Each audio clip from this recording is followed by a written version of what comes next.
Mémoire anonyme. Livre. Nouvelle numéro 3. À un endroit tenu secret de la frontière helvético-germanique. 157. Tu es sûr? Ouais. Il y avait 156 cadavres et avec celui-là, on est à 157. On entendait de la contrariété dans la voix de son compagnon et le regard de Norbert s'attarda. Dieter achevait de coller les photos de la dernière moisson et en faisant ça, il était toujours à cran.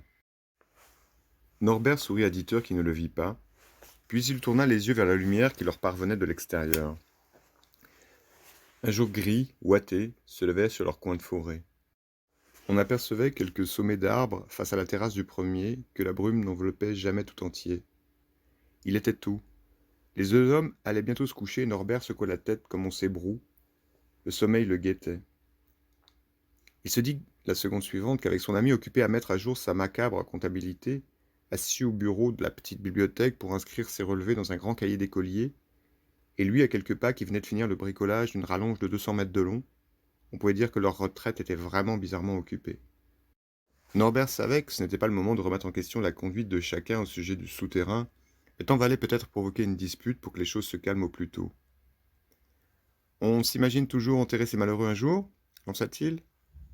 Bien sûr, rétorqua Dieter. Aborder le sujet était inutile. Si Norbert avait toujours considéré cette histoire de linceul comme une lubie née de la conscience religieuse de son ami, un ridicule lié à son passé, à son éducation, ce dernier restait ferme. Ces hommes avaient autrefois eu une vie, une famille, alors ils avaient certainement aussi pratiqué une religion. Et chrétienne, bien sûr, cette religion. Ça va de soi, oui, sourit Dieter.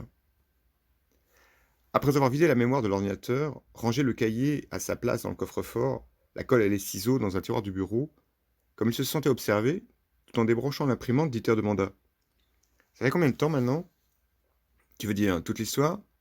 Oui. Norbert réfléchit. On est en 2000 quelque chose. Alors presque 2 ans. Et pour la maison? Pour la maison, 8 ans. Les deux hommes restèrent pareillement silencieux. Cela faisait 8 ans qu'ils vivaient ensemble. 8 ans. On descend ce soir? Demanda Norbert en passant à autre chose. Il reposa ensuite prestement la tasse de thé qu'il venait de porter à ses lèvres, vides, détestant s'apercevoir de sa distraction. Elle signifiait qu'il était préoccupé. Sans avoir répondu à la question invite qui n'était en fait ni l'un ni l'autre, Dieter s'empara du plateau et il se dirigea vers l'escalier en colimaçon qui rejoignait le rez-de-chaussée. Nous irons puisque monsieur le désire, dit-il. Mais ne fais pas semblant de demander quand tu as déjà décidé. Norbert ne répondit rien. C'était lui le plus passionné des deux, et il brûlait toujours d'en savoir un peu plus sur le souterrain.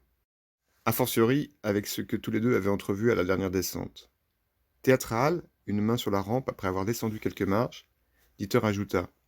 Tu sais, j'en ai marre. Et si pour une fois tu descendais tout seul? La question était rhétorique.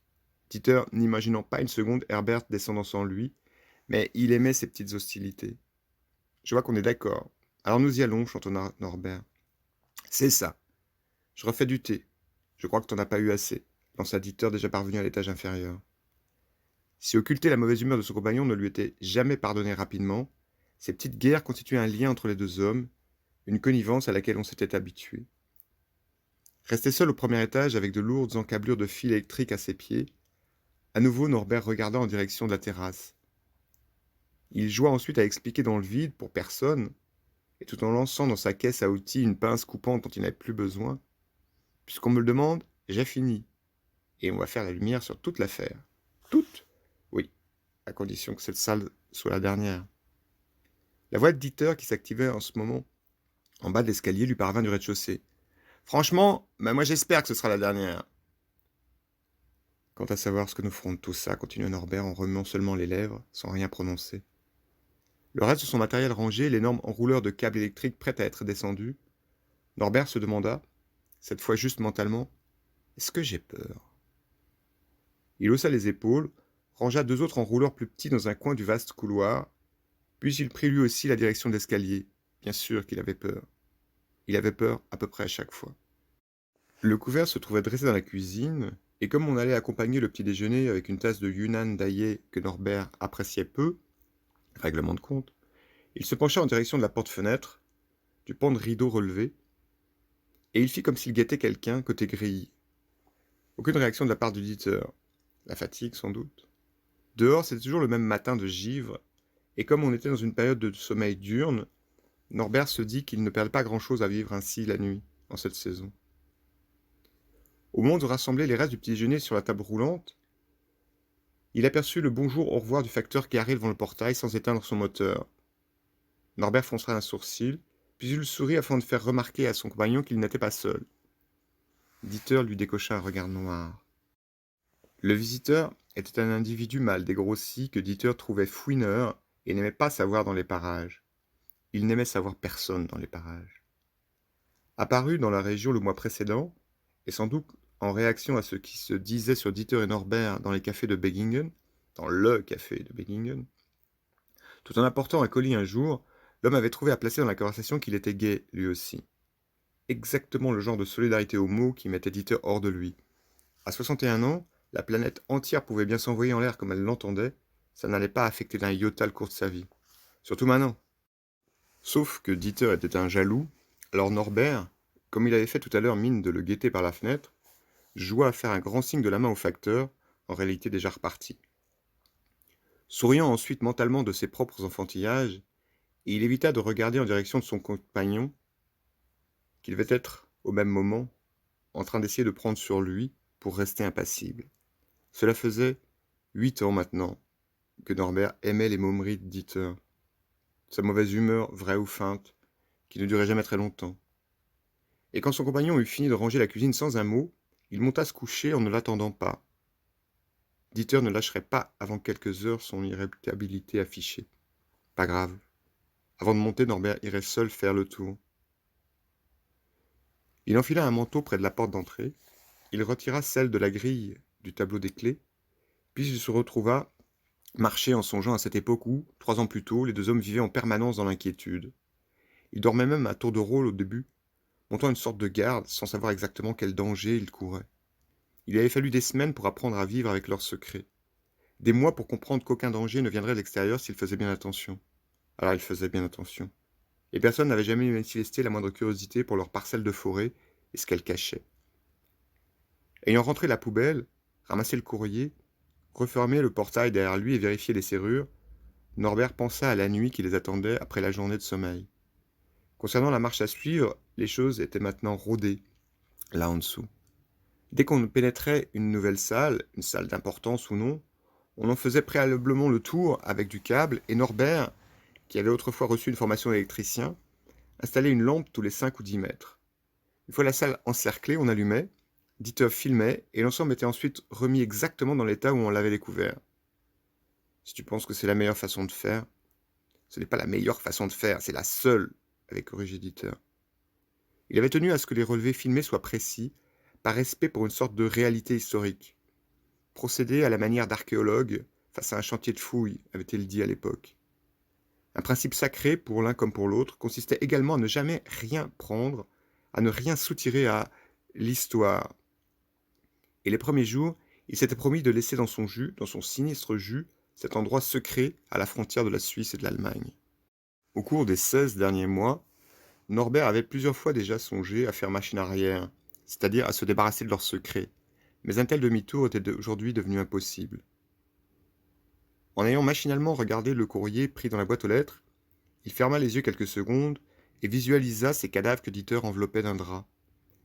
Il songea ensuite aux trous, ceux opérés de diverses façons dans les murs, portes ou cloisons, et qui constituaient les uniques traces de leur effraction. Il revit ces nuits pendant lesquelles il s'était entraîné à faire disparaître le matériel, le groupe électrogène et les câbles. L'opération, un peu naïve, prenait 3 heures et 37 minutes, sans compter le temps pour se débarrasser de tout dans une fosse oubliée à quelques kilomètres de chez eux. La plus grande partie du dédale souterrain était-elle répertoriée? Franchement, je l'espère, venait de crier Dieter. Mais lui, Norbert, il savait que les ennuis, les décisions à prendre viendraient dès qu'il n'aurait plus rien à répertorier. Le dédale, sous leurs pieds, était vraiment monumental. L'ensemble avait été prévu pour loger plusieurs centaines d'hommes. Un seul exemple. Ce que les deux retraités appelaient entre eux l'infirmerie était en réalité un hôpital de campagne composé de différentes pièces au plafond en voûte, l'ensemble abritant un bloc opératoire qui comptait 5 salles d'opération. plus précisément un futur hôpital de campagne, parce qu'en apparence, cette infirmerie, comme presque tout le reste d'ailleurs, n'avait jamais été mise en service. On attestait des piles de caisses fermées, élevées un peu partout, ou encore ces diverses formes emballées qui montaient jusqu'au plafond dans les cuisines, les 3 réfectoires et les buanderies. Plusieurs salles de repos, la bibliothèque des officiers n'avait même pas été installée. Et un peu partout, des épaisseurs de caisses en bois réduisaient l'espace, comme sur les quais sur lesquels donnaient les tunnels ferroviaires. L'ensemble du souterrain endormi semblait attendre depuis des décennies des cohortes de trains, d'improbables légions susceptibles de trouver ici de quoi hiverner des années durant. Norbert repensa aux vidéos de Dieter qui détaillaient les impressionnants stocks de marchandises en voie de putréfaction. Un jour, son compagnon s'était amusé à compter un peu plus de 300 pelles neuves. La pose de la robinetterie dans les salles de bain des 4 dortoirs de troupes n'avait pas été achevée, pas plus que l'ameublement des appartements réservés aux officiers. Dans plusieurs salles des machines, d'énigmatiques moteurs géants avaient rouillé sans avoir jamais tourné. L'infime parcelle de l'ensemble mis en service ne l'avait manifestement pas été très longtemps. Seul le poste de commandement avec ses petits box pour les radios et leurs désuets boutons en malachite semblait avoir été le théâtre d'une véritable activité. Dieter y avait dénombré 38 cadavres empilés avant de les revêtir tous d'un linceul de fortune. Ayant soudain l'impression d'une présence dans les sapins de l'autre côté du chemin forestier menant chez eux, Norbert resta un instant immobile, et puis il aperçut 2 ramiers qui s'éloignaient d'un arbre en se pourchassant l'un l'autre. Tout en installant la mensongère pancarte « Chien méchant » à un barreau de la grille, le soixantenaire se remémora la nuit du poste de commandement, celle des 38 cadavres. Au vu de la position des corps, une hypothèse probable était que le bunker avait fait l'objet d'un empoisonnement de l'air. On aurait procédé depuis ce fameux système d'aération, étonnamment moderne pour l'époque, celui-là même grâce auquel Dieter et lui avaient découvert le souterrain. Différents indices permettaient de situer la tuerie générale au printemps de 1944, soit à la toute fin de la guerre. Les questions que cette hypothèse soulevait revenaient à se demander où, ensuite, les auteurs du massacre avaient atterri, et ce qu'étaient devenus leurs héritiers. Le cache du panneau chien méchant dans sa poche, Norbert marcha jusqu'au thermomètre attaché à un arbre du verger. C'était THE question. Ces gens-là ou leurs descendants étaient-ils encore en vie? Quelqu'un d'autre que Dieter et lui connaissait la forteresse souterraine? 8 degrés. Norbert referma au verrou la porte de la maison derrière lui, puis il replaça la clé de la grille à son clou et déposa le courrier sur la petite table de l'entrée, à sa place. Tout à sa place. Il se déchaussa dans la pénombre du corridor qui menait au salon. Parmi toutes celles découvertes, une petite salle en particulier était censée avoir répondu aux interrogations concernant l'existence de quelqu'un d'autre qui saurait pour le souterrain. Puisque c'est encore là, puisque l'or n'a pas bougé depuis l'époque de leur rapine, tu peux être sûr que personne ne sait, avait lancé Dieter. La dite salle leur avait donné énormément de mal, et si elle seule aurait pu justifier le secret entourant leur découverte, voilà que la nuit précédente, les 2 hommes venaient découvrir plus étonnant encore. Mais quoi, au juste? Norbert regarda une dernière fois la forêt avant de tirer les rideaux des portes-fenêtres dans le salon. Il ferma ensuite les volets des autres pièces du rez-de-chaussée. Leur maison était située dans un coin de forêt perdu, et ce détail avait ajouté au charme de la bâtisse qu'ils avaient aussitôt aimé en la découvrant, il y avait maintenant 8 ans de cela. L'isolement des lieux n'avait sans doute pas échappé quelques décennies plus tôt aux bâtisseurs nazis. Norbert revit la petite salle que Dieter appelait le coffre-fort avant même d'y pénétrer. On avait mis très longtemps à la forcer, car la première ouverture, laborieusement pratiquée dans un mur en béton, n'avait débouché que sur un étroit couloir disposé tout autour. Le coffre-fort à proprement parler était au-delà, gardé par plusieurs autres salles équipées de petits sas et des portes en acier d'une épaisseur impressionnante. L'ensemble était doté d'un système de ventilation disproportionné et rendu impénétrable par des grilles qui en condamnaient l'accès même à un homme allongé. Et lorsqu'enfin, des semaines plus tard, on s'était retrouvé à l'intérieur, une fois le choc passé, le problème qui s'était posé avait concerné leur sécurité. Qu'advient-il aux découvreurs de telles richesses? Volées. Volées, estorquées, arrachées, pillées. Et leur malaise ne concernait qu'indirectement la valeur de ces milliers de lingots d'or, de ces dizaines de tiroirs en velours d'un grenat aujourd'hui passé, mais remplis de pierres précieuses rangées et étiquetées avec ordre, dont même une infime partie aurait spectaculairement simplifié leur existence, ou à tout le moins les conditions matérielles de leurs expéditions nocturnes, ces fameux outils pour percer vite sans tout saccager, longtemps restés inaccessibles tellement ils sont chers. Un couloir s'ouvrait au-delà de la petite pièce qui avait déjà donné le vertige aux 2 hommes.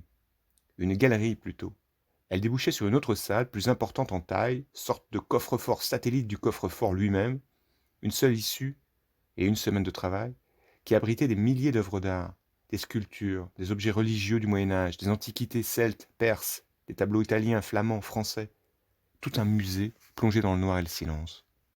On avait commencé une liste des endroits d'où ces trésors avaient disparu, et puis il avait fallu renoncer. De retraités faisant des recherches sur des centaines d'œuvres d'art confisquées entre 1940 et 1944, ramenées en Allemagne durant la guerre, toutes volées, cela allait finir par attirer l'attention. Des toiles de maître et des sculptures, des horloges, des manuscrits médiévaux, des tapis persans et autres tapisseries, empilées jusqu'à hauteur d'homme. Norbert n'ignorait pas que cet épisode du coffre-fort hantait plus particulièrement les rêves de son compagnon. Dieter avait été professeur d'allemand et de religion, et pour lui le rôle de ces œuvres d'art n'était pas de végéter dans une cave oubliée des hommes. Bien au contraire. Selon lui, il aurait fallu trouver un stratagème pour qu'elles soient remontées au grand jour toutes ensemble, et agir de telle manière que les descendants de leurs propriétaires disséminés aux quatre coins du globe ne puissent pas mettre la main sur leurs valeurs marchandes, après des années de batailles juridiques. Les deux hommes étaient d'accord à ce sujet. Ces trésors appartenaient aux générations de lycéens futurs, et il serait sans doute au-dessus de leurs forces de les leur faire parvenir. Dieter a raison, se dit Norbert. Si qui que ce soit avait connaissance de telles richesses, le souterrain aurait été visité par d'autres que nous. D'autant qu'apparemment, les deux hommes venaient de découvrir qu'il existait là en dessous quelque chose de plus étonnant encore. Rapprochant sa jambe de celle de son compagnon pour lui voler un peu de chaleur, incapable de trouver le sommeil, Norbert anticipait la nuit suivante. Leur dernière visite avait permis de réaliser dans quelle proportion la nouvelle salle était vaste. Était-elle la raison d'être de tout le bunker? Norbert compta mentalement que ce percement avait demandé presque un mois, même en ayant fait de sérieux progrès dans le maniement de l'outillage. De son côté, Dieter avait dénombré 16 cadavres gardant l'accès de cette aile. Et à voir ce qui restait des 10 cadavres, de leurs uniformes et de leurs bottes, on réalisait qu'il ne s'agissait pas d'une garnison de gringalés. Or, en 1944, époque à laquelle Dieter et lui situaient la tuerie générale, on n'éliminait pas de sang-froid des dizaines d'hommes sur lesquels on pouvait compter, triés sur le volet dans le reste de l'élite de la SS, à en croire leur taille. Et tout ça pour mourir dans un coin perdu à la frontière entre l'Allemagne et la Suisse. Ces crétins ont fait comme les pharaons, avait plaisanté Dieter. Ils ont sacrifié le personnel qui se trouvait à l'intérieur de la pyramide. Dieter s'y prenait toujours de la même façon pour dédramatiser une situation. Comme Norbert avait souri, il avait ajouté « C'est pas tout ça, mais moi je suis bonne pour retourner chez Aldi faire une provision de draps. » « Et si on te pose des questions au poste frontière ?» avait demandé Norbert. « Je sais, c'est pour mettre par terre chez nous, on va repeindre. Je pars dans la matinée. Reprends aussi de l'essence pour le groupe électrogène en bas. » Norbert changea son oreiller de place avant de se tourner sur le côté. Depuis leur rencontre, à l'époque où, marié, Dieter vivait encore chez sa femme, le talent de son compagnon pour l'art difficile de la distanciation ne lui avait jamais fait défaut, même si, paradoxalement, c'était Dieter qui, en dehors de ses accès de mauvaise humeur, avait appris à Norbert le silence face aux évidences douloureuses contre lesquelles on ne peut rien. Le regard des autres quand on se donne la main, du temps où il aimait ses bêtises, ou bien la peur. La salle à éclairer cette nuit serait impressionnante. À ce qu'on avait pu rapidement en apercevoir la nuit précédente, on y distinguait 4 niveaux de passerelles et autant de plateformes courant le long de hautes murailles aperçues vite fait à la torche. Des rambardes rouillées pendaient dans le vide, et Norbert avait songé à des ponts sur un cuirassé. Ne trouvant décidément pas le sommeil, il cherchait à mieux se souvenir des bâches contournées en positionnant les premiers décamètres de câbles. Elles protégeaient plusieurs formes brunes qui rappelaient cette autre salle traversée au début et qui contenait des parkings remplis de véhicules, dont une cinquantaine de blindés sur des wagons plateformes. 300 motos. Tu savais, toi, que ces connards de nazis faisaient de la moto? Dieter posait la question parce que Norbert avait longtemps circulé à moto. Ouais, comme Steve McQueen dans La Grande Évasion, avait-il répondu. Mais c'est vrai, ça, s'était rappelé Dieter en se frappant le front, mimant la distraction tout en laissant retomber avec dédain la vieille R75 dont il venait d'attraper le guidon. La moto s'était affaissée contre 3 ou 4 autres BMW vert sombre, et à cause de cet air particulier qui régnait dans tout le souterrain, l'état de conversation de deux roues était tel que n'importe quel collectionneur se serait damné pour le plus abîmé d'entre eux. Un coucou se fit entendre au loin dans la forêt. Norbert était tenté de redescendre à la cuisine chercher un verre et une bouteille d'eau gazeuse. À côté de lui, Dieter dormait, on entendait sa respiration. Dans la salle à terminer d'électrifier, les volumes sous les bâches marquées de symboles allemands étaient d'aspect et de dimension différents de celles des blindés, et le soin avec lequel on les avait enveloppés n'était pas le même. En tournant cette dernière remarque dans sa tête, il vint à l'esprit de Norbert que ces formes éclipsaient les milliers de caisses que contenait également l'immense salle. Certaines étaient en très mauvais état, plusieurs piles s'étaient effondrées, et Norbert avait toujours redouté de tomber sur des explosifs, des bombes au système de mise à feu devenu instable. « Tu utiliseras toutes les lampes ?» demanda soudain la voix ensommeillée de Dieter. « Oui, toutes celles qu'on a. Tu veux que j'aille en acheter d'autres tout à l'heure ? » ? « Non, dehors. » Il faudrait vraiment prendre de l'essence. Afin qu'une note d'électricité disproportionnée ne les fasse pas repérer, les deux hommes avaient acheté des groupes électrogènes. Au milieu de la matinée, Norbert ne dormait toujours pas. Se relever, prendre un cachet ? Il s'assit au bord du lit et observa dans la pénombre le bandeau en plastique vert translucide posé sur les yeux de son compagnon. Sa respiration était régulière. Norbert se demanda comment Dieter faisait pour rester calme. Ce qu'ils allaient découvrir avait vraiment de quoi effrayer, tout comme la fin imminente de leur si curieuse aventure. Au départ, leur histoire avait été tout ce qu'il y a de classique. Les deux hommes avaient attendu que Norbert soit à la retraite pour transformer en foyer principal leur maison de campagne, achevant au passage la rénovation d'une ancienne commanderie isolée au bout d'un chemin à quelques kilomètres de Begingen. Au siècle dernier, l'endroit avait servi de gîte pour gardes forestiers, et comme certains d'entre eux jardinaient, Norbert avait un jour envisagé de réutiliser l'enclos à hauteur du mur de clôture nord, transformé en jungle depuis des décennies. Comme il s'attelait à la tâche au motoculteur, il s'était fait la remarque que la terre était étonnamment meuble à certains endroits. Il avait donc creusé et était tombé sur une sorte de dalle située à 1 mètre de profondeur. Son épaisseur était difficile à évaluer, mais il ne s'agissait pas de fondation puisqu'on se trouvait presque à 100 mètres de la maison. La dalle évoquait plutôt une plaque de piste d'atterrissage recouverte au bulldozer. Sauf qu'aucune des archives que les deux hommes consultèrent ne mentionnait le plus petit terrain d'aviation dans les parages. Et un terrain d'aviation dans une forêt, c'était pas logique. En fouillant les alentours à la recherche d'autres indices, Dieter était tombé sur une curieuse tête de cheminée enfouie, et dont seuls quelques centimètres dépassaient du sol au milieu d'une fosse recouverte par un massif de ronciers. De cette sorte de construction en briques de forme semi-circulaire et remplie de gravier, les deux hommes avaient extrait des dizaines de seaux avant de tomber sur une plaque en acier façon plaque d'égout. « Tu vois comme moi ?» avait demandé Dieter. Le nom de la fonderie était illisible, mais 2 S de sinistre mémoire restaient parfaitement identifiables. Les deux hommes avaient réussi à soulever cette plaque de métal, et ils avaient ensuite découvert qu'elle servait d'accès à un puits jalonné d'espaliers métalliques descendant dans le sous-sol. On avait acheté des lampes de spéléologue, des cordes, et on était descendu dans le boyau qui débouchait sur une porte solidement condamnée. Norbert avait refusé d'aller plus loin dans un premier temps. Il imaginait quelque entrée piégée. Pour consulter des archives, les deux hommes avaient pris la route de Zurich, puis celle de Berlin. N'ayant trouvé aucune trace d'un site militaire à la frontière entre les deux pays, ils achetèrent de la documentation. Les passionnés de bunkers allemands de la Seconde Guerre mondiale forment une sorte de club partout sur la planète. Et de retour à leur commanderie, ils compulsèrent l'ensemble avant de se décider à redescendre dans leur conduit qui, vraisemblablement, était une sortie de secours. Quelques jours plus tard, ils réussirent à forcer la porte. Ils découvrirent alors une autre galerie au bout de laquelle un second escalier l'attendait, cette fois disposé en carré autour d'un puits de taille plus importante. On était très exactement à 320 mètres au nord de la cheminée dans le roncier. Dieter avait mesuré. Il avait aussi dénombré 857 marches avant de s'exclamer. L'archéologie de ces fumiers va être sportive, ça promet. En bas des marches en question, les deux hommes s'étaient retrouvés dans une galerie d'un diamètre impressionnant, capable d'accueillir un métro ou même un train, et sur une partie de sa longueur, on avait carrément affaire à une route souterraine. Les proportions de leur découverte avaient le coup impressionné, et pendant les premiers jours, Dieter ne dit plus rien. Il n'avait plus le cœur à faire de l'esprit, son humeur avait été exécrable. Il compta qu'en partant de chez eux, il fallait un peu plus de 30 minutes pour atteindre la dite galerie, laquelle ne semblait cependant qu'un point de départ. Par la suite, les deux retraités allaient prendre l'habitude d'un parcours interminable pour rejoindre le bunker auquel toutes ces galeries conduisaient. On couvre sous terre la distance qui sépare la commanderie du territoire allemand ? Demanda Dieter.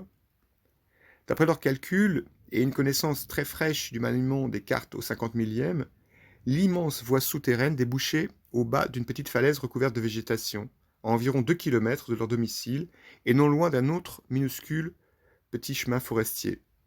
C'était sans doute là-bas que se trouvait autrefois l'entrée du matériel, des hommes et des munitions, l'éventuelle sortie prévue pour les véhicules, les blindés ou les trains. Si la voie souterraine avait été condamnée de l'intérieur, un gigantesque éboulis au bas de la falaise en attestait, sur lequel des arbres immenses y poussaient aujourd'hui.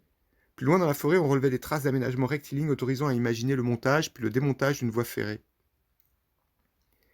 Ni Norbert ni Dieter n'étaient au départ familiers des questions soulevées par tout ce qui leur arrivait, ne s'y connaissaient en voirie ou autre, mais on avait appris sur le tas, et en fonction des dispositions de chacun, les rôles s'étaient partagés. Munis de torches puissantes, les deux hommes avaient commencé l'exploration de l'énorme galerie. Elle desservait des dépôts dont il fallait forcer les portes. Il y avait aussi des couloirs latéraux dont la plupart étaient des cul-de-sac qu'occupaient parfois les enfilades de camions les uns derrière les autres. Ils étaient aussi tombés sur des axes plus importants, parfois inachevés, et dont on s'expliquait mal l'usage. Certains étaient écroulés et il leur avait fait perdre parfois des semaines. Quand Dieter et Norbert étaient finalement tombés sur une série de portes métalliques autrefois actionnées par d'immenses volants en métal, il devint évident que depuis des mois, ils n'avaient fait que tourner à l'extérieur de quelque chose. Ces portes étant fermées de l'intérieur, Dieter et Norbert en avaient forcé une qui les avait fait accéder à une véritable caserne enterrée. Ils avaient descendu 2 vélos dans la forteresse enfuie et n'avaient plus jamais été en paix.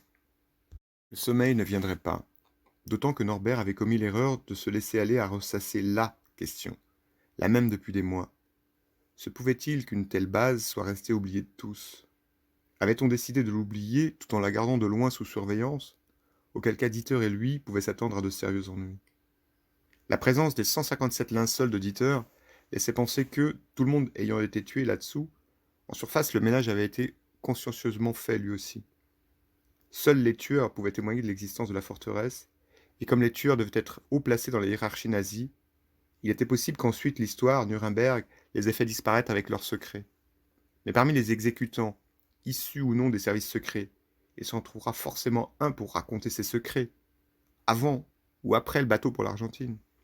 Mais si ça avait été le cas, la valeur de ce qu'ils avaient retrouvé à l'intérieur du coffre-fort aurait dû faire revenir le descendant nazi de ses pampas. Or, Dieter et Norbert n'avaient relevé aucune trace de pas dans les épaisseurs de poussière qui jonchaient les couloirs, donc ils étaient les seuls à savoir. Norbert n'ignorait pas qu'un désintéressement comme celui de Dieter ou le sien était tout à fait exceptionnel, et que l'existence d'un trésor digne de Monte Cristo n'aurait pas laissé indifférent l'État allemand dans la difficile période de l'après-guerre. Non, ils étaient les seuls. Dieter avait commencé ce travail de relevé vidéo à la fois pour se couvrir en cas d'accusation de pillage, et afin que rien ne soit soustrait à la vérité historique, lorsque les autorités, on ne savait pas encore lesquelles, suisses, allemandes, européennes, quelles qu'elles soient, s'empareraient de toute l'affaire. Les films de Dieter attesteraient de ce qu'on avait vu. Ils étaient d'ailleurs déposés dans un coffre à la banque, les deux hommes suspectant l'existence de fonctionnaires se comportant légalement comme des malfrats et capables d'absolument tout pour raison d'État. Leur notaire avait, de son côté, des ordres précis. Mais quand bien même, se disait Norbert, on les mettrait tous les deux au secret et on ferait ce qu'on voudrait de leur découverte. Si légalement la toute petite partie du bunker située sous le terrain leur appartenait, il est évident que dans tout ce qui touche à la guerre, le citoyen lambda n'a qu'un seul droit, celui d'aller se faire trouer la peau et de se taire ensuite. Au début, Norbert craignait qu'un sniper ne règle leur compte. On est très isolé. Rappelle-moi un truc, c'était pas le but de la manœuvre quand on a acheté la maison, avait demandé Dieter. C'était Norbert qui l'avait convaincu d'attendre avant d'ébruiter leur découverte, de ne rien dire avant de savoir, de tout savoir concernant le bunker, leur bunker. Moi qui rêvais de beaux voyages une fois que tu serais en retraite, et dire qu'à une époque, je n'avais que tes motos comme rivales, avait-il ajouté. Norbert chérissait 2 vieilles motos Guzzi qu'avant le bunker, il bricolait de temps à autre. 21h ce soir-là. On acheva de se passer de la crème hydratante sur le visage et les mains, plusieurs couches, tellement l'air était asséché dans le sous-sol, et c'était là le défaut, ou la qualité principale, de la roche imperméable sur laquelle l'ancienne commanderie avait été construite. Cela avait évité aux cadavres le pourrissement, les transformant plutôt en momies noires, en amas de tissus et de cuir sec. Didier enfila ses gants, un anorak en plumes que les deux hommes laisseraient dans la cabane de jardin au retour, Puis il attendit Norbert en se tenant en silence devant lui, un petit verre à la main. C'était leur rituel. Et si les deux hommes se taisaient, c'était à la fois parce que Norbert, ayant très mal dormi, n'arrivait pas à se réveiller tout à fait, et aussi parce qu'on ne parlait jamais en chemin vers la grande galerie. Ils entamèrent la descente, et comme toujours Dieter passa le premier. C'était un soir où l'on était chargé, et elle ne serait pas de tourpeau. Une fois le compresseur du groupe principal vérifié et remis en marche par Norbert, chacun enfourcha sa bicyclette avec remorque, et on longea un fil électrique qui s'étirait sur des milliers de mètres. Il faisait noir.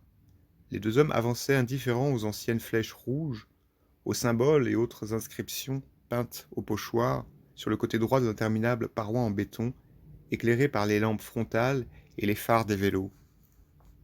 Pour savoir où on en était, il leur arrivait de regarder de l'autre côté, en direction des chiffres sur les murs de soutènement tous les 200 mètres. Ils savaient qu'on toucherait au but en atteignant la zone où des tuyaux se mettraient à courir à la fois sur le plafond et le long du mur sur leur gauche. On apercevrait à partir de ce moment des lignes de téléphone de forteresse, de la gaine rouillée, de vieux câbles électriques et des gaines de chauffage qui desservaient les différentes casemates. En posant un pied à terre face aux portes à volant par lesquelles on accédait vraiment à la forteresse, Dieter se rappela un détail, comme ça lui arrivait quand les deux hommes se retrouvaient à cet endroit, lequel marquait le départ à proprement parler de leur expédition. C'était lui, le littéraire, et non pas Norbert, qui avait remarqué que tout cela était neuf. Neuf ? Oui, neuf, au sens où cela n'a jamais servi. Une part de lui-même aimait ce souvenir. On se trouvait à côté d'un impressionnant stock de rails jamais posés. La galerie qu'il venait d'emprunter était perpendiculaire à plusieurs débuts d'autres tunnels effondrés, et quelques dizaines de mètres de rails couraient encore au niveau du sol en contrebas des quais, lesquels se trouvaient être en aussi grand nombre que dans une gare de ville moyenne. On entrait autrefois directement en train dans ce bunker, des trains engloutis par une montagne sans laisser la moindre trace dans les archives les plus complètes traitant du sujet. Comme quoi les nazis, qu'on disait bureaucrates et méthodiques, savaient à l'occasion détruire efficacement leurs archives, et cette simple donnée, révélée au grand public, allait faire repartir de plus belle les farfelues théories les concernant. Le train était à l'origine du seul élément qui témoignait en faveur de l'existence d'une quelconque activité militaire dans la région en 39-45. Il se disait en effet à Beggingen que pendant la dernière guerre, une ligne de chemin de fer avait été commencée et puis abandonnée pour être remontée quelque part en Pologne. Les deux hommes déchargèrent devant une série de 10 portes, dont la première avait été forcée moins de 2 ans auparavant. Ils se répartirent ensuite le matériel transporté, et Norbert se chargea du lourd câble bricolé le matin précédent. Progressant ensuite à la lumière des torches fixées à leur casque, leur pas était celui de gens évoluant chez eux, empruntant avec aisance des portes pourtant basses, des coudes improbables dans des passages contournant des parois infranchissables. Tous deux se glissaient avec agilité l'un derrière l'autre à l'intérieur d'anfractuosités pratiquées dans des murs épais. La forteresse était vraiment gigantesque. Et 20 minutes plus tard, ils traversaient encore un dédale d'escaliers et de salles vides, ou au contraire pleines à craquer. Dans certaines d'entre elles, la mort avait surpris des hommes, et Dieter se disait qu'il aurait dû accorder plus d'importance à la découverte du bunker, sur les plans historiques et militaires, qu'à la présence de ces malheureux au corps qui, après leur décès survenu peut-être dans le noir et les hurlements, avaient des années durant été soumis à la sécheresse ambiante. L'air avait complètement noirci leur peau, et on avait beau les recouvrir d'un linge, c'était sinistre. Dans les films, on voit un cadavre, 1 minute, 2 minutes. Là, ça faisait 2 ans que Norbert et lui croisaient ces morts, toutes les nuits, pendant certaines périodes. L'être humain réduit au statut de cafard dans une chaufferie, de mouche tombée sur un soupirail de cave. Il paraît que c'est comme ça aussi quand on fait de l'escalade à très haute altitude. Quand les deux hommes arrivèrent à la salle qui inquiétait tant Norbert depuis la veille, ce dernier commença par s'atteler au branchement électrique. À un moment, il se campa dans la pénombre, une main sur la hanche, puis il finit par secouer la tête. Non, cette pièce était vraiment gigantesque, et de telles proportions ne faisaient que rajouter au poids déjà lourd de leurs appréhensions. C'était comme si elles accusaient la naïveté de leur démarche, pensa Norbert. On aurait dû se trouver une centaine là au même moment, des chercheurs, des historiens et des scientifiques à fouiller ensemble ce maudit bunker, et lui redonner sa véritable importance historique. Les Allemands avaient enfoui ici tout l'espoir d'un peuple en crise. ou tout son désespoir. En se remettant au travail, Norbert jeta un coup d'œil en direction de son compagnon tranquillement occupé à vérifier le matériel vidéo. Cette indifférence apparente à ce qu'on était en train de vivre aurait pu passer pour de la bêtise, si elle n'avait été en fait une forme de sagesse. En outre, Norbert devinait que l'attitude de son compagnon signifiait qu'il percevait la même gêne que lui, ce malaise lié depuis des heures à la taille colossale de la salle dans laquelle on se trouvait. C'était sa façon à lui d'accuser le coup. Et d'ailleurs, lorsqu'à une époque récente, Norbert allait visiter son compagnon immobilisé à l'hôpital suite à une intervention chirurgicale, Dieter l'accueillait en chantonnant. Norbert mit le contact, des dizaines de puissantes lampes s'allumèrent. Impressionné, il ouvrit la bouche pour lâcher un stupide « Waouh !» Différents réseaux de rails conduisaient autrefois à ce cœur de forteresse dont les volumes s'apparentaient à ceux d'un hangar à dirigeables. Au moins 3000 mètres carrés au sol, des parois d'une quarantaine de mètres de hauteur. Ils ont eu le temps de creuser tout ça? Oui, ou ils n'ont fait qu'aménager des grottes naturelles. Il y en a ailleurs dans la région. La plus grande partie de l'endroit semblait occupée par un amoncellement de caisses, des milliers de caisses en bois montant jusqu'à des plafonds qu'on ne distinguait pas. Et comme les deux hommes l'avaient déjà inspecté à la torche, l'espace au centre était consacré à 3 imposantes formes circulaires, entourées d'une bâche vert sombre, que l'on sentait fabriquée sur mesure. C'est bizarre, non remarqua Norbert en s'approchant de la plus petite. C'était en effet étrange. Aucune de ces bâches n'était recouverte de poussière. Et à les voir de près et bien éclairées, les deux hommes se demandèrent, l'espace d'une seconde, si quelqu'un avait pu descendre avant eux, non pas nettoyer ces bâches, mais s'adonner régulièrement à un usage quelconque de ce qu'elles recouvraient. Mais non, lança bientôt Dieter en direction de son compagnon, sachant exactement à quoi il pensait. Regarde un peu autour de toi. L'état du reste de la salle, plusieurs caisses effondrées entraînant dans leur chute celles autour d'elles, tout cela démentait une présence dans le bunker autre que la leur.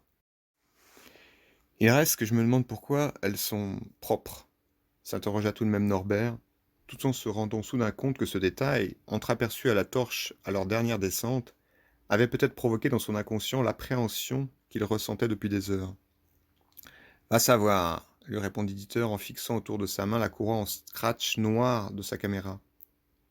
Ce qu'il y a dessous est peut-être magnétique ou quelque chose comme ça, conjectura Norbert à voix haute. Il déplaça ensuite plusieurs spots afin d'uniformiser l'éclairage pour les images de Dieter. Ou alors l'architecte du pharaon n'est pas mort comme les autres, et il passe ici de temps en temps faire un brin de ménage. Après tout, les masques à gaz, ça existe, ironisa Dieter en dépliant l'écran latéral de sa caméra. Il enleva ensuite le cache, il marcha sur quelques mètres en hésitant dans sa recherche du bon angle, puis lentement il revint sur ses pas et reposa son matériel au-dessus de la sacoche à ses pieds. « Tu ne vas pas filmer ?» lui demanda Norbert. « Tu sais quoi ? Bah non. J'ai un pressentiment, je sais pas pourquoi. Alors cette nuit, d'abord on regarde et puis ensuite on filme. » Le ton de Dieter avait changé. Il n'y avait aucune ironie dans sa voix maintenant. « Bon, alors on regarde d'abord ce que c'est, concéda Norbert. C'est pas comme ça qu'on faisait d'habitude. Au moins pour le premier, ces 3 trucs. » Dieter acquiesça du menton. Les retraités avaient jusque-là respecté au maximum l'état dans lequel ils découvraient la moindre pièce, la filmant avant, manipulant ensuite seulement le nécessaire à un inventaire exhaustif, puis remettant scrupuleusement chaque élément à sa place. L'immensité de la pièce, puissamment éclairée, exaltait leur peur. Ou plus simplement, ils avaient conscience que la forteresse, enfouie, livrait ce jour-là son plus important mystère. Sa réelle raison d'être, peut-être. Après avoir compris le fonctionnement des clapets métalliques qui la rendaient hermétique, Dieter et Norbert retirèrent avec précaution l'enveloppe de la plus petite des 3 masses rondes. « Merde alors !» lâcha aussitôt Norbert. « Qu'est-ce que c'est que ce truc ?» demanda Dieter. Devant eux se tenait un gigantesque disque, une superposition de strates circulaires fabriquées dans un curieux métal, gris foncé, d'aspect comme mat, opaque. L'ensemble mesurait une vingtaine de mètres de diamètre, et s'il possédait cette esthétique troublante des aérodynamismes parfaits, on soupçonnait sa conception liée à une quelconque œuvre de destruction. La machine devant eux était une arme. S'agissait-il d'une de ces armes secrètes d'Hitler, dont le monde a entendu parler ? Eh bah, c'est une soucoupe volante, et c'est tout simple, conclut Dieter de son ton le plus absurde. On l'aurait bien dit, en effet. Une soucoupe volante fabriquée par le Troisième Reich. Bah ouais. Et c'est pas plus compliqué que ça. Y a pas de quoi se taper le cul par terre. Mais même s'il ne reconnaissait à rien le pouvoir de l'étonner, tout en terminant d'éloigner la bâche dont il avait gardé une partie dans les mains, Dieter ne put s'empêcher de demander plus sérieusement, sans rire, qu'est-ce que ça pourrait être d'autre? Je ne vois pas, répondit Norbert après une minute. Et ça n'a pas l'air d'avoir été fabriqué pour les besoins d'un film, ajouta-t-il en se laissant tomber sur une cantine en métal grise dont il ne ressentit pas le froid grâce à l'épaisseur de son long anorak. Préférant tourner la tête sur la droite pour retrouver ses esprits, il se mit à observer une sorte de poste de contrôle qui, dans la pénombre liée à l'éloignement des spots, évoquait une ancienne salle de commande de centrale électrique. Plusieurs panneaux en verre et en métal verdâtre délimitaient des petites pièces dans lesquelles, en s'approchant comme il s'était mis à marcher, Norbert distingua des boutons rendus opaques par le temps, d'autres rouillés, des poussoirs en malachite sombre, des leviers noircis, et au milieu de dizaines de voyants noirs à force d'être éteints, des plaques en métal gravées d'inscriptions et de graphiques poussiéreux. On apercevait dans le fond sur la droite une enfilade de portes en verre, recouvertes par une poussière que le temps avait rendue graisseuse, et puis un début de couloir aux murs en briques bicolores. Norbert avança de quelques pas en direction de ce couloir. Il était parcouru par des centaines de fils électriques que des compteurs espacés d'1 ou 2 mètres centralisaient. Venir à la réalité, affronter. Il fit demi-tour et retourna auprès de Dieter. Il était inutile de nier ce truc sphérique posé sur un socle. Son compagnon était resté immobile en regardant droit devant lui. Norbert releva la tête et il se mit à détailler plus attentivement la soucoupe volante. Hitler et les soucoupes volantes, c'est quoi cette histoire? Sur toute sa surface, le petit vaisseau de combat semblait lisse comme un serpent gris. Les deux hommes essayèrent de raisonner, mais cette arme défiait, de par la date et les circonstances mêmes de sa fabrication, tout ce que les plus cauchemardesques productions hollywoodiennes pouvaient imaginer. L'ensemble paraissait du même métal, à l'exception de 3 globes plus clairs situés sur le dessus et d'une sorte de disque brillant au sommet. Dieter désigna du menton les 2 autres bâches aux dimensions plus imposantes, et Norbert eut une mimique signifiant qu'on était dépassé. Son compagnon demanda alors, avec ce timbre de voix détaché qui disait en proportion inverse son degré de bouleversement. Alors ce sont les nazis qui ont inventé les ovnis. Première nouvelle. Tu le découvres comme moi. Norbert n'arrivait pas à réfléchir. Est-ce qu'on regarde les 2 autres demanda-t-il. Dieter haussa les épaules. Les conséquences technologiques qu'impliquait cette découverte bouleversaient les 2 hommes. Mais si ces machines étaient juste des canulars bricolés pour la désinformation ou je ne sais quoi, continua Dieter. Toi, tu penses que c'est bien des soucoupes volantes qui volent? Dieter fit un tour de la soucoupe en laissant traîner sa main en contact avec le métal, et puis il dit « C'est marrant, c'est tiède. » Norbert fit quelques pas pour vérifier, son compagnon disait vrai. Le froid était pourtant constant dans la forteresse, et jamais on n'avait remarqué qu'un quelconque objet dépassait la température ambiante, soit à peu près 10 degrés. C'est incroyable. Et ça, c'est quoi? Le pied de Dieter désignait une inscription sur la bâche, 2 lettres et un chiffre. V7A. Aucune idée. Peut-être le nom de code de tout ça. Moi, en tout cas, je filme pas. Et pour la première fois depuis des mois, Dieter rangea son matériel de prise de vue sans avoir tourné la moindre image. C'est sans doute expérimental, dit-il en refermant une petite housse noire qu'il replaça dans la sacoche. Ce qui me trouble le plus, réfléchit Norbert à voix haute, c'est que ce machin ressemble à quelque chose de récent, de moderne. C'est l'impression que j'ai aussi, répondit Dieter. Pour le coup, toute l'histoire va maintenant beaucoup trop loin. Ouais. Et nous sommes tous les deux un peu dérisoires, n'est-ce pas? Avec nos petits vélos, rigola Dieter. Il eut un silence et dans cette pièce gigantesque, avec des mouvements d'air au loin, le silence devenait menaçant. Pour la première fois depuis leur découverte de la cheminée dans la forêt, au milieu de la nuit de l'eau chauffait dans la cuisine de la commanderie. Attablés en silence et en proie à un drôle de sentiment, sans se parler, les 2 hommes savaient que, discrétion ou non, on irait cette fois se renseigner dans une bibliothèque, loin de chez eux, en Allemagne. Et au lever vers 11 heures, Dieter trouva son compagnon prostré dans un fauteuil du salon face au téléviseur arrêté sur une image de soucoupe. Alors monsieur y est retourné, en plein jour. Oui, je sais que tu n'aimes pas que j'y aille seul, mais je t'ai pas réveillé. Je sais pas comment tu arrives à dormir. Je n'ai jamais interdit qu'on me réveille. Ils se disputèrent un peu, et puis Dieter annonça. Pour le coup, c'est impossible de ne pas passer au coffre. Les images de Norbert devaient en effet rapidement être mises sous clé. Sans doute. Mais comment ça, sans doute? J'ai beaucoup réfléchi, dit-elle. Soyons lucides une minute. Nos petits films, face à la puissance que déchaînera cette histoire d'OVNI fabriquée pendant la dernière guerre, sans parler des milliers de caisses d'on ne sait quoi, nous allons être laminés. Bah, c'est pas nouveau, répondit Dieter, avec une moue d'évidence sur les traits. Norbert acquiesça. Avec les tonnes d'or et les tableaux, le risque était déjà énorme. Dans un cybercafé à des centaines de kilomètres de Begingen, Norbert et Dieter firent le lendemain une découverte étonnante, constatant sur des dizaines de sites d'ufologie que cette histoire d'ovni nazi n'était pas une aberration. Se méfiant d'Internet, ils n'allèrent pas plus loin, préférant ressortir du cybercafé et se relayer plusieurs heures au volant afin de foncer acheter des livres spécialisés chez un bouquiniste berlinois que Dieter connaissait. Et de retour à la commanderie, on passa la semaine suivante dans la petite bibliothèque. Peu à peu, on en apprit un peu plus. Ceux qui s'exprimaient sur les relations nazies sous coupe se distribuaient en deux familles distinctes. Il y avait d'un côté les illuminés, et de l'autre des gens parfois très précis, de prétendus anciens militaires américains, qui semblaient lancer le lecteur sur de vraies fausses pistes.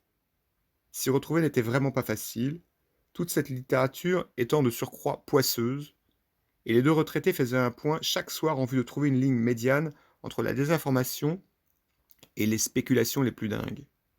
Les dites spéculations partaient tous azimuts sans le moindre complexe, différentes sources évoquant rien de moins qu'une base nazie en Antarctique, d'où serait originaire l'ensemble des ovnis aperçus à ce jour sur la Terre. Visiblement, le sujet inspirait, et depuis les années 50, soit le début de la guerre froide, des fous furieux de tout poil s'en donnaient à cœur joie en glosant sur les différents modèles de soucoupes volantes mis au point par Hitler et ses sbires. Une sorte de vérité finissait toutefois par surnager, et Norbert la notait méticuleusement. Si de son côté Dieter n'excluait a priori rien, sauf une communication entre nazis et extraterrestres, tout de même, Norbert était un rationnel qui s'en tenait aux notes, à son petit bagage technique et à ce qu'on avait filmé dans le bunker. On s'était donné 8 jours avant de redescendre. Norbert avait résumé l'ensemble sur ses fiches la veille au soir, et le matin du dernier jour, un peu après le petit déjeuner dans la cuisine, tout en précisant qu'il mélangeait encore les choses, il relut à voix haute. Il est historiquement admis que les nazis ont fait des recherches technologiques poussées, ultimes même, et qu'elles sont restées secrètes, à l'exception de la partie que les Américains et les Russes se sont partagées après 1945. Bien avant cela, dans les années 20, des fanatiques nazis occultes avaient créé un groupe d'études sur l'antigravité, la Vril Gesellschaft. En se concentrant sur les moteurs à implosion, ils auraient réussi à faire voler vers 1924 une structure antigravitationnelle électromagnétique baptisée JFM pour Jensight Flux Machine, utilisant à cette fin des théories allant à l'encontre des sciences et technologies en cours à l'époque. Le premier prototype comprenait 2 types de disques contrarotatifs encadrant un troisième disque fixe, les 3 disques étant percés en leur centre. Celui-ci était occupé par les systèmes de mise en rotation et de charge magnétique. À partir des années 1930, les nazis arrivés au pouvoir placèrent ces recherches sous le contrôle direct de la SS et de Himmler. Un certain Walter O. Schurmann, physicien munichois, constitua une équipe de recherche en vue de construire des prototypes plus perfectionnés. Himmler aurait alors mis à sa disposition les énormes moyens industriels du constructeur aéronautique Arado. En juin 1934, un second groupe de travail se créa à Neustadt, près de Vienne, sous la direction cette fois d'un dénommé Schauberger. Son équipe comprenait des pointures en aéronautique, en électromagnétique et en propulsion à réaction. Les prototypes étaient fabriqués dans les usines d'Ornier. À partir de 1941, un certain Miete allait remplacer Schauberger et les laboratoires déménagèrent à Breslau. Des essais en vol furent pratiqués près de Prague, et quand les équipes de Schauberger-Miete et de Schumann-Kohler collaborèrent enfin, Miete s'orienta vers la construction de petits prototypes antigravitationnels, tandis que Schumann réalisait des systèmes antigravitationnels de taille plus importante. Plus tard et vers la fin de la guerre, un SS dénommé Kammler prendra les choses en main en veillant à ce que toutes les archives soient minutieusement détruites. C'est ce qui expliquerait que les soviétiques ne trouvèrent rien à Berlin, sinon quelques films d'essai et une vingtaine de rapports techniques. Les Américains, quant à eux, mettraient plus tard la main sur des plans originaux et quelques pièces détachées. Tout le reste disparu. Mais ce qu'on a là, en dessous, c'est quoi? S'impatienta Dieter. Nos 3 soucoupes maintenant, sourit Norbert en reposant les 2 premières fiches recouvertes par sa large écriture. Il écrivait avec un stylo York high sec, un cadeau de Dieter. Tout en s'emparant du dernier Bristol resté jusque-là sur la table, il prévint. Tout cela reste à prendre avec beaucoup de réserve, Dieter. Ces lectures sont en grande partie une savante désinformation opérée à partir d'on ne sait où. En 1940, l'équipe Schauberger-Mitte se voit confier un programme de recherche et en 1941, la construction du premier V7 commence. La machine est d'une hauteur de 8,20 m et d'un diamètre de 22,40 m. C'est à cette famille d'appareils qu'appartient celui que nous avons débâché. Les 2 autres formes plus imposantes sont peut-être des Vril 5, des prototypes antigravitationnels dont les premiers vols d'essai eurent lieu en 1944. Il s'est dit qu'étant capables d'atteindre la vitesse de 12 000 km/h, ils auraient plusieurs fois quitté l'atmosphère terrestre. Levé pour desservir les mugs de thé, Dieter soupira. Que les petits hommes verts soient en réalité de grands blonds aux yeux bleus, voilà qui va en faire triquer plus d'un. Norbert n'aimait pas quand Dieter était vulgaire, il le lui dit. Songeur, il remit ensuite ses fiches dans une fourre qu'il déposa loin de lui sur la table, afin de ne pas la tâcher quand Dieter passerait un coup d'éponge. Je crois que je préférerais apprendre que tout ça est un cauchemar, que nous n'avons jamais rien trouvé, dit-il. Je crois que moi aussi, seulement c'est pas le cas.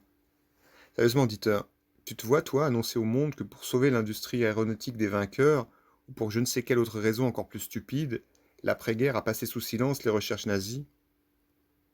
Ce n'était la faute à personne, puisqu'il n'avait rien retrouvé. Dieter était logique. On retrouve ce qu'on veut retrouver, répondit Norbert songeur. Sauf que maintenant, c'est plus le cas. Oui, c'est plus le cas. Alors on doit dire ce qu'on sait. Son compagnon était un pur produit de sa jeunesse militante, et Norbert n'ignorait pas que pendant des années, Dieter avait consacré des centaines de soirées à des associations politiques. Il connaissait aussi son état d'esprit actuel, et se doutait de ce qu'il entendait faire de leurs découvertes. On relevait parfois une sorte d'inconscience dans les audaces de Dieter, et souvent son compagnon s'était demandé si l'héroïsme, ou tout simplement le vrai courage, n'était pas pétri de cette sorte d'aveuglement. Prétextant la nécessité d'une exploration exhaustive avant de tout dévoiler au public, Norbert lui demanda de patienter. Cette histoire de soucoupe changeait la donne. En plus, tu penses qu'on a les épaules pour amener ça au grand jour? Avant de répondre, Dieter répartit le reste de la théière dans 2 mugs. Si telle est ta question, je crois qu'on a maintenant le devoir d'en parler, oui. Il eut quelques secondes de flottement. La pluie tombait et un pic vert faisait entendre son cliquetis derrière la première rangée de sapins. Norbert chercha ses mots pour répondre. Écoute-moi bien. Des centaines de gens savaient tout de cette histoire d'OVNI nazi. Et depuis 1944, on les a fait taire de façon extrêmement efficace. Tu l'as constaté comme moi. 157 fois rien que là en dessous. Et ben là, je suis morte de peur, répondit en ironisant Dieter, tout en se levant de table. Le ton était détaché, mais dans ses yeux on voyait cette fermeté contre laquelle ni Norbert, ni qui que ce soit n'avait jamais rien pu. Bon, de 2 choses l'une, réfléchit Norbert. Ou il existe d'autres prototypes de ces machins ailleurs dans le monde, et on a fait le silence à leur sujet, ou bien nous venons de découvrir les seuls prototypes encore existants. Tablons là-dessus. Il manquait à tout le monde l'essentiel, des preuves. Et maintenant que nous détenons ces preuves, Norbert, il faut en faire quelque chose. Une simple vidéo pourrait faire l'effet d'une bombe, et très vite on nous retrouverait.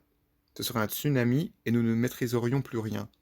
Je sais, mais il faut quand même le tenter. Le coucou répondait maintenant aux pivers. Leur coin de forêt s'animait parfois ainsi, sans que l'on sache au juste pourquoi. Mais tu imagines qu'il va arriver quoi, exactement, quand on dira aux caméras « Vous savez quoi? Eh ben les ovnis, ce sont en fait des avions nazis. Et l'extraterrestre de Roswell, c'est le petit-fils de Göring qui survolait la Floride. »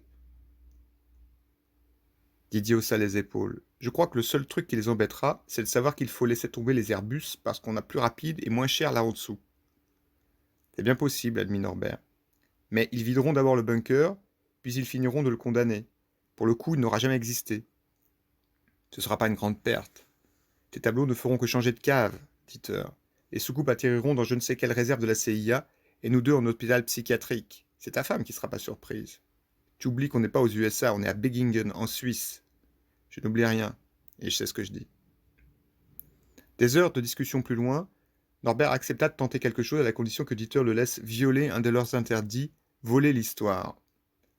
Les deux hommes mirent en lieu sûr une quantité importante d'or et de pierres précieuses, laquelle, en cas de coup dur, leur permettrait de laisser derrière eux la commanderie, leur retraite mensuelle et le passé. Norbert élabora un plan basé sur l'impossibilité de les localiser, de leur tomber dessus en faisant croire au grand public que la zone abritait un virus Ebola, le temps d'isoler le bunker et leur encombrant découvreurs. Nom très officiel qu'on allait leur donner, d'après une lecture de Dieter. Il fit fondre 2 lingots pour en cacher la provenance, en vendit le résultat à une discrète officine genevoise, suite à quoi les deux hommes partirent en voyage. Un peu partout en Europe, ils payèrent cash un certain matériel de laboratoire, et suite à cela, ils roulèrent jusqu'à la Riviera française, où 2 jours plus tard, Norbert contemplait, posé sur le lit devant lui à l'intérieur d'un grand sac plastique étanche, une dizaine d'enveloppes. Elles étaient destinées au ministère de la Défense de chacun des pays de l'ex-G8, ainsi qu'à l'ambassade de Chine au Luxembourg. Norbert avait le souci du détail, et les timbres avaient été collés grâce à une éponge florentine, imbibée d'eau de mer, puisée directement dans la mer du Nord. On va faire un crochet en Belgique, 1000 km pour un verre d'eau polluée, j'ai bien compris? S'était esclaffé Dieter lorsque Norbert avait lu l'affiche des détails de son plan. Oui. Si Cannes était une ville agréable en cette saison, et le palace qu'il s'était choisi plus que confortable, Norbert venait d'y passer plusieurs jours enfermé tous les matins dans la salle de bain tendue de plastique, puisque c'était là qu'il avait scellé les enveloppes sous une atmosphère stérile. L'analyse des dites enveloppes s'avérerait un vrai casse-tête pour les labos militaires qui s'y attelleraient, chaque envoi contenant des poussières diverses, des pollens de plantes trouvées dans différents jardins botaniques, ou tombées de vêtements de passagers en provenance du monde entier. Aéroport international de Nice. Tout cela occuperait un moment des gens en blouse blanche ou kaki. Norbert éditeur l'espérait parce que du temps, il n'en laisserait justement pas au destinataire des 9 enveloppes. Elle contenait en outre 9 supports achetés au Luxembourg d'une vidéo montrant les 3 soucoupes avec en arrière-fond un tissu blanc tendu et en évidence, posée sur leur carlingue, la une datée d'un journal britannique. Sans oublier, enfermés dans du papier bulle italien, 9 morceaux de ce curieux métal qui les composait et enfin 9 lettres imprimées sur du papier belge expliquant leur ultimatum. Votre gouvernement doit livrer ces images aux médias en vue d'une diffusion généralisée, avec un commentaire expliquant que pour la première fois, l'existence de technologies ovni nazies peut être prouvée. Compte tenu des origines macabres de telles machines volantes, leur exploitation à des fins pacifiques doit être ouverte à une recherche technologique sans frontières. À ce prix et à ce prix seul, l'endroit où se trouvent les soucoupes vous sera révélé. Le courrier se terminait par les adresses auxquelles les 8 autres enveloppes seraient envoyées, sans oublier un nom de code pour une réponse à date fixe, par petite annonce dans 3 journaux, 2 quotidiens anglais et un allemand. C'est pas un peu maladroit, avait demandé l'éditeur. J'ai essayé de penser à tout. Non, je veux dire, dans la forme. Non, c'est à l'ancienne, des petites annonces. Et on choisira quel nom de code? Je sais pas moi, un prénom. D'accord. Disons Claire. Il faut aussi un numéro pour qu'ils sachent que c'est nous, si on a besoin de leur répondre. Et enfin, le jour J. L'hôtel disposait de balcons et c'était dommage de s'arracher à cette vue de la Méditerranée. L'éditeur était prêt, et on déposerait les enveloppes la nuit suivante dans la boîte d'une poste de petite ville française. D'après leur repérage, aucune caméra de surveillance municipale n'était à craindre dans le bled en question. Norbert s'étira longuement face au soleil, puis il rentra et passa l'heure suivante à ranger méticuleusement, dans 3 grandes valises, son matériel de labo. Il appela ensuite la chambre de Dieter et les 2 hommes convinrent de se retrouver au bar de l'hôtel. Dans l'ascenseur, Dieter appela son compagnon « ma grosse espionne » et Norbert sourit. Très exactement une semaine plus tard, jour pour jour, les 2 hommes se trouvaient sur la côte normande, à Saint-Malo, et depuis le matin, 3 journaux européens proposaient à une jeune fille nommée Claire 5 versions différentes d'un petit texte, dont le sens poétique était dans l'ensemble assez médiocre, au dire de Dieter qui traduisait. Le premier étonnement des 2 hommes avait été de s'apercevoir que si chaque pays avait réagi à leur envoi, certains avaient songé à se grouper quand d'autres avaient préféré faire cavalier seul. Leur système de communication ne permettait malheureusement pas de savoir qui avait choisi quoi. Dans 3 de ces réponses, il ressortait que l'opinion publique était une sorte de grand enfant. Il fallait donc du temps pour la préparer à une telle nouvelle. En gros, Claire devait gentiment passer au quartier général des bons, les méchants étant tous les autres. Ou elle se fera charcuter pour avouer où se trouvent les soucoupes. Est-ce que tu peux être méfiante, toi? La 4e version évoquait de façon assez directe une montagne d'argent à leur offrir. Tu sais quoi? On devra envoyer à chacun notre numéro de code et quelques dizaines de lingots. Pourquoi faire? Bah, comme ça, c'est qu'on verrait que l'argent ne nous intéresse pas, soupira Dieter. La cinquième version était la pire de toutes. Elle parlait de désinformation, de manipulation, et elle s'achevait par une mise en garde aux services secrets voisins. Ça, je te parie que ce sont les Russes. Ouais, ou les Chinois. On s'en refait pas. Donc les morceaux de métal, ils en avaient déjà tous? Pas sûr, mais ça ne semble pas les avoir beaucoup étonnés, répondit Norbert. Le positif était que la mise en concurrence des différents services secrets n'avait épargné à chacun des tergiversations du genre les analyses de métal prennent du temps, il faut attendre, d'ici là, dites-nous-en un peu plus. C'était le début de la nuit et les deux hommes marchaient sur la plage à marée basse. Une mouette passa à la verticale en volant étonnamment bas, et puis elle poussa un cri en amorçant une paresseuse remontée afin de se percher sur le toit d'un bâtiment de front de mer. Bah, on est bien avancé maintenant, soupira encore Norbert. Tu veux laisser tomber? C'était ton idée, Dieter. On peut continuer. En fait, maintenant je sais pas si je le veux encore. Norbert faillit s'arrêter une seconde, tellement il s'attendait à tout sauf à un changement d'avis. T'es sûr? Bah, presque. Nos contemporains sont vraiment écœurants, et c'est toi qui as raison. Il y avait un peu de vent. On entendait la mer mugir au loin. Par endroits, le sol devenait mou, et les deux hommes obliquèrent vers le sable sec. Tu es déçu? Non, en fait, non. Depuis 2 ans, on se crève avec nos anachroniques idéaux de droiture, de respect des choses, du passé, nourrissant l'espoir de contribuer à un changement du monde. J'ai d'abord rêvé d'un énorme musée, et depuis quelques jours d'une sorte de partage de savoir technologique qui ferait avancer la planète. Sur le plan aéronautique, je sais pas comment dire. Et puis je m'aperçois que nous sommes ridicules. C'est un peu grandiloquent de dire ça. Et ridicule, ça encore, sans doute aussi. Mais la planète est domaine politique jouant la division entre les peuples pour asseoir leur petit pouvoir personnel, et il n'y a rien à faire contre ça. Je me sens vieille, tu sais. En réalité, on devrait être très con, dit Norbert. Vendre un ou deux tableaux, vivre riche et s'en foutre carrément de leur histoire de soucoupe et d'Airbus. Oui, mais nous deux, on n'est pas comme ça. La belle affaire. Et tu peux me dire ce qu'on fait maintenant quand on n'est pas comme ça? Oui, je peux te le dire. On dynamite.